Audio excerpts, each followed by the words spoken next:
details 100% of the time shut me down and overwhelm me. Like, it's not like, oh, well, every now and then, 100% of the time, if there are, and I'm telling you, like 10 or more details that are, if a project involves 10 or more details, that's about my spot. Shut down. I'm done. And so anyways, that was normally details are my kryptonite.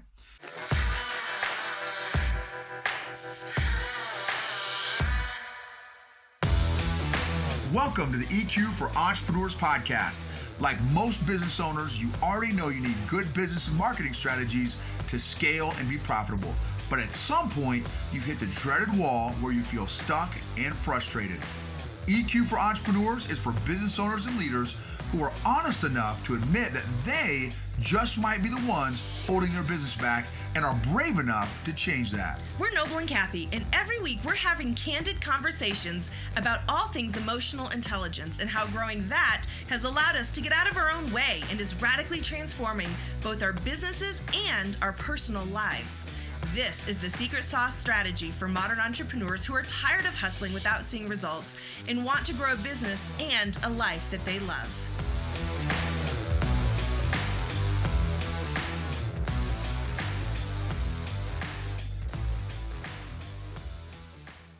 What is going on, super duper entrepreneurs, leaders, and influencers? This is a really important episode today because it's a massive proof of growth milestone for me. And hopefully it will be in some way relevant for you in your own emotional growth journey. Thank you all for watching our YouTube channel, listening to our podcast, both called EQ for Entrepreneurs. Super duper appreciate it. Thank you for rating, reviewing, subscribing, sharing. Totally appreciate that. It really means a lot for us as content creators to know that you're getting value. And that's one way that we're able to identify whether or not you're getting value. I've got my notes here for those of y'all watching on YouTube. I've got my notes here. So if you see me looking down, I'm looking at my notes. If you're listening to the podcast, it doesn't matter. So the last 24 to 48 hours has been full of lots of big emotions, pleasant and unpleasant. Last 24 hours, we've had some big highs and some really exciting things, really exciting new opportunities, new responsibilities, and then also got absolutely crushed yesterday morning with a brutal low. So, and I shared about it in this last episode. So if you did hear the last episode, this will kind of be a little bit review in terms of the highs and the lows. So for those of you that did not catch some of the highs and lows, let me just share just a kind of overview here. A senior executive reached out to me that I was friends with 15, 20 years ago. We'd stopped communicating. 15, 20 years later, which was a few days ago, he reached out to me out of the blue and we reconnected. And he asked, hey, Noble, now that you're teaching, you've always taught leadership and stuff. Now that you're teaching emotional intelligence, can you put together a three-day executive level emotional intelligent leader development program courses for me? And I said, absolutely, no sweat. So that, super excited, such a blessing, completely unexpected, was not looking for it, was not doing any knocking on doors, nothing. For me, I believe God reopened this door, and it's just a tremendous blessing. Number one, just to be connected with this guy that I was friends with for so long prior, and now to be back in relationship with him is just a tremendous blessing. I'm really excited about just that by itself. And then obviously I'm excited about the opportunity to add value to his organization and his leaders by putting together a three-day executive emotional intelligent leader development programs.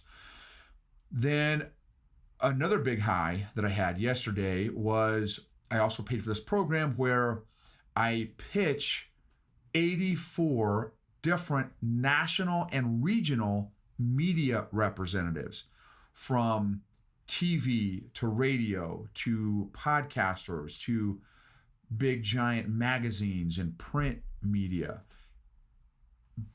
big influential media folks.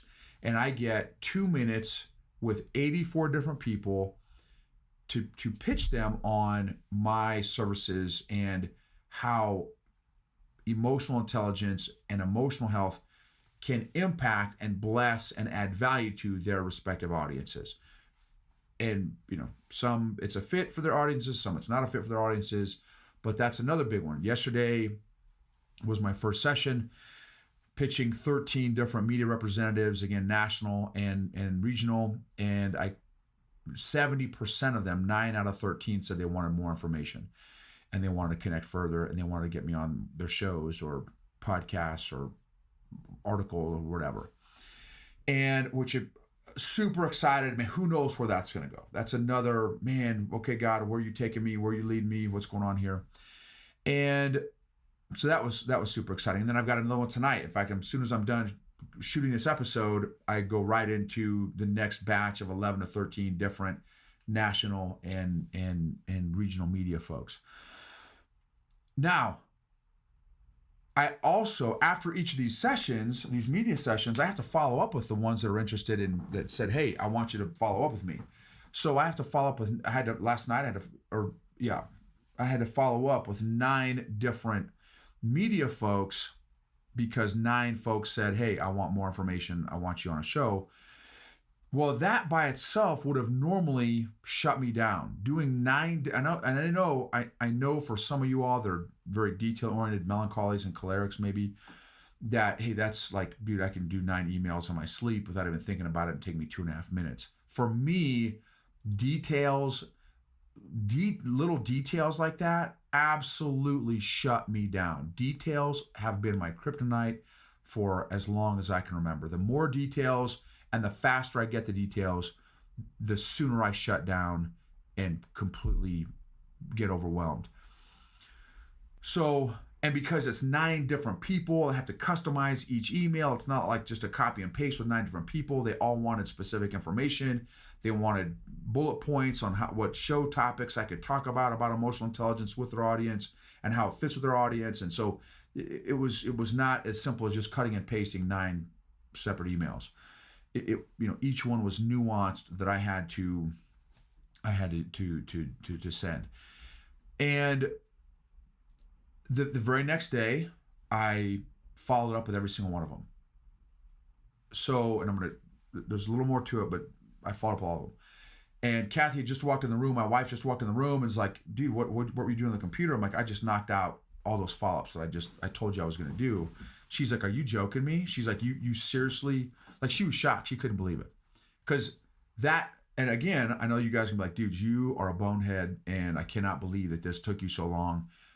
How long this would have normally taken you. Y'all, I'm not even playing. 9 follow-up emails would have easily taken me probably 2 weeks to complete, maybe 3 weeks, because my brain just has shut down with those details. And so when I told her that I had just knocked out in about 10, 15 minutes, probably 15, 20 minutes, all those 9 emails, she was like, bro, what's happening to you? Like, what is going on? Because again, 100% of the time prior to that, it had been a 2-week exercise, 2-week process. Then we were offered to get involved with and lead an organization that's wanting to grow. It's kind of a startup almost, kind of a startup business, but it's a good chunk of it has been stood up, with a lot more standing up that needs to happen. And so we were asked to be a part of it and even lead a particular part of it, which is going to have a lot of details to, hundreds and hundreds. That project alone will be hundreds and hundreds of details that we'll have to sift through. And again, any other time, details 100% of the time shut me down and overwhelm me. Like, it's not like, oh, well, every now and then, 100% of the time, if there are, and I'm telling you, like 10 or more details if a project involves 10 or more details, that's about my spot. Shut down. I'm done. And so anyways, that was normally details are my kryptonite. Then yesterday morning, I got news I was riding on a high. Man, I got all those people to follow up with, some national and regional. This could lead to some very big exposure. I just got this opportunity to put together 2 big giant EQ leadership courses. I was running on a high, emotional high, but also with some details mixed in there, like, oh snap, I've got to knock out all these emails too, right?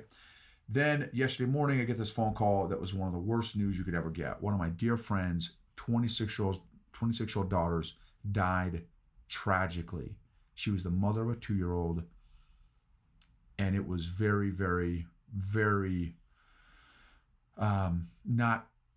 It was terrible. It's tragic. It's crushing news. And so called my buddy up, and we bawled for a good 30, 45 minutes, sharing stories, bawled. But I was thankful that I was even emotionally available enough to even have that conversation with him. That's a whole nother episode that I want to do, talking about the emotional availability of an individual for friends and family that are going through very tough times.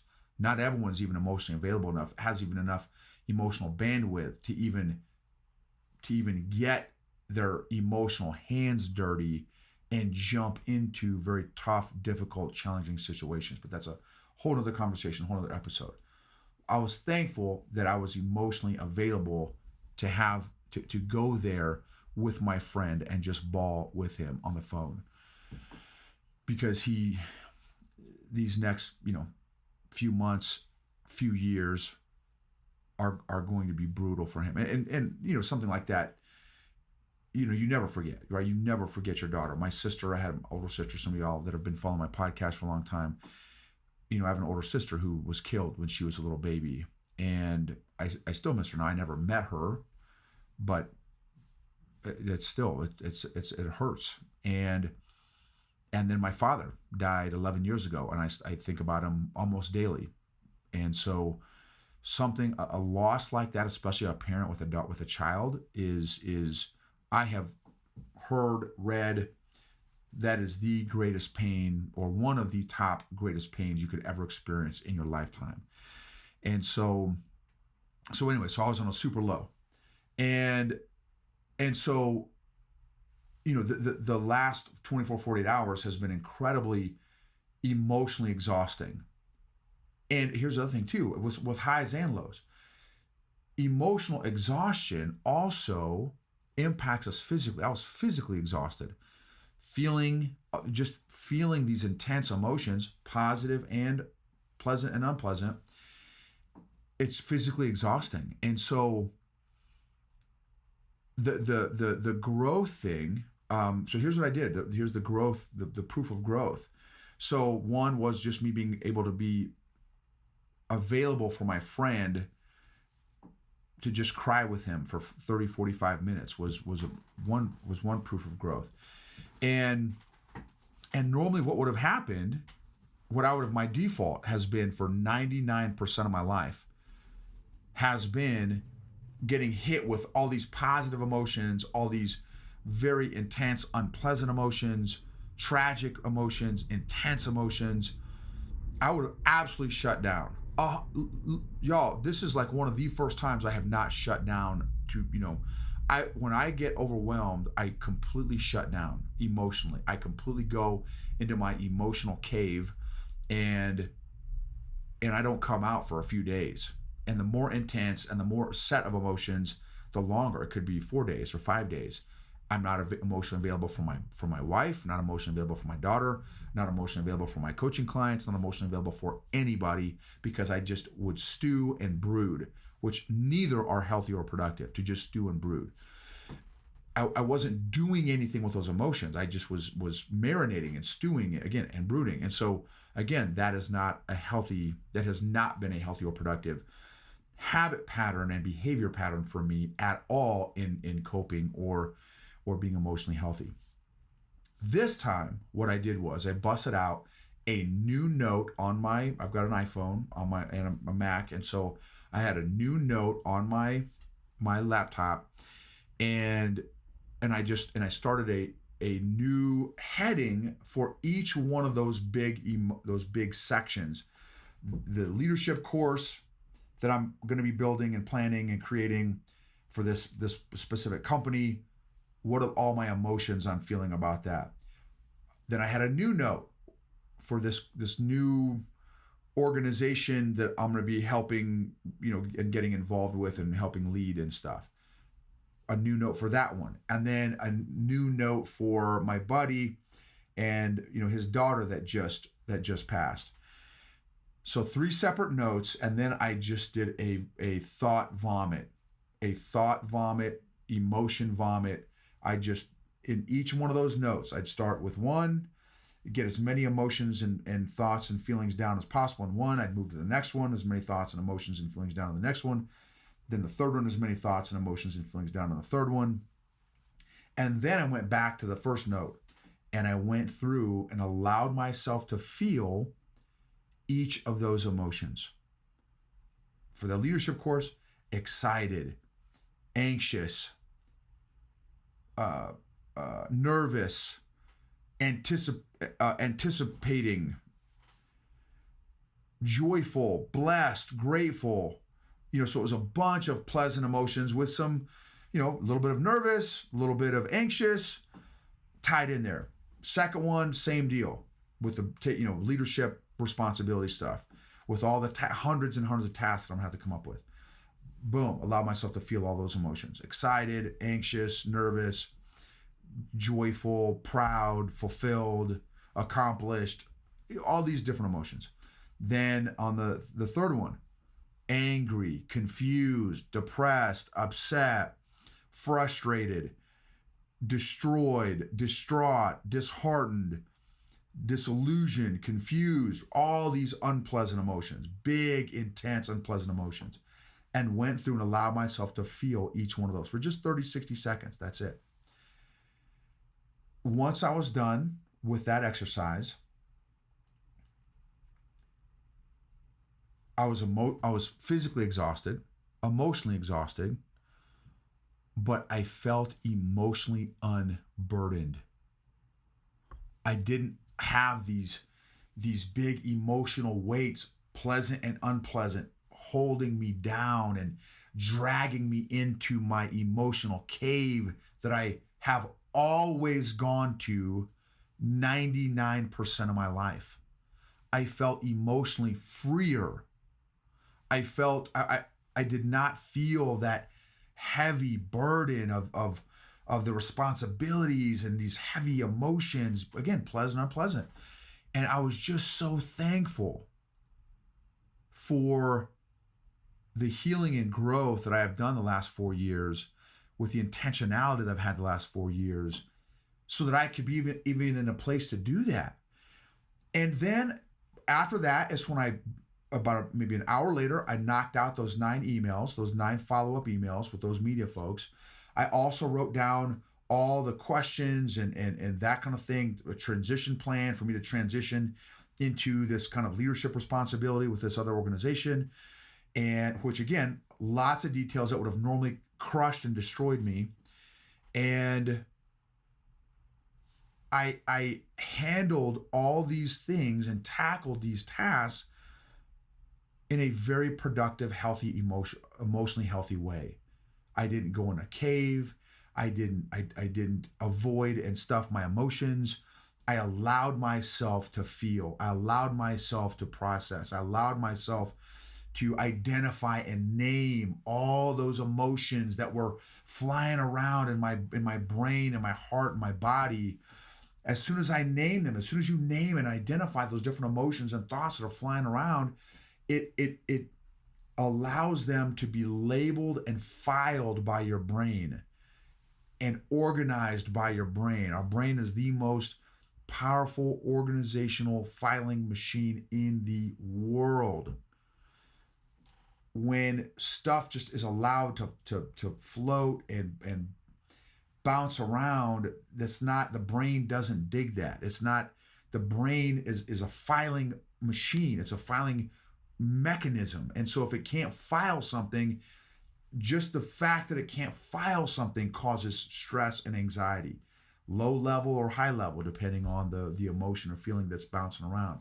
So as soon as I went through those exercises, boom, that created the emotional space and bandwidth and capacity where I could knock out those tasks and details that would have normally completely shut me down for days or in some cases weeks. So it was a massive victory for me, massive proof of growth for me in my own personal emotional growth journey that I just wanted to share with you all, and pray that, again, in some way, this is helping you all out. For those of you all that are listening or watching, I pray that it helps you all out as well. And again, just remember, unaddressed emotional issues do not get better over time. Unaddressed emotional issues do not get better over time. They actually compound. On the other side, emotionally healthy people help heal other people emotionally. And when you're a leader or an executive or an influencer, that ripple effect, the consequences, benefits of your emotional growth and emotional healing are even felt on a greater level because your social capital, your social influence is that much greater. So when you as a leader get healthier emotionally, it will lead to more and more people also getting that secondhand smoke of your emotional growth and your emotional healing. Thank you all again for watching, listening, subscribing, rating, reviewing, sharing. We appreciate it so much. It's super helpful to get that feedback from you all.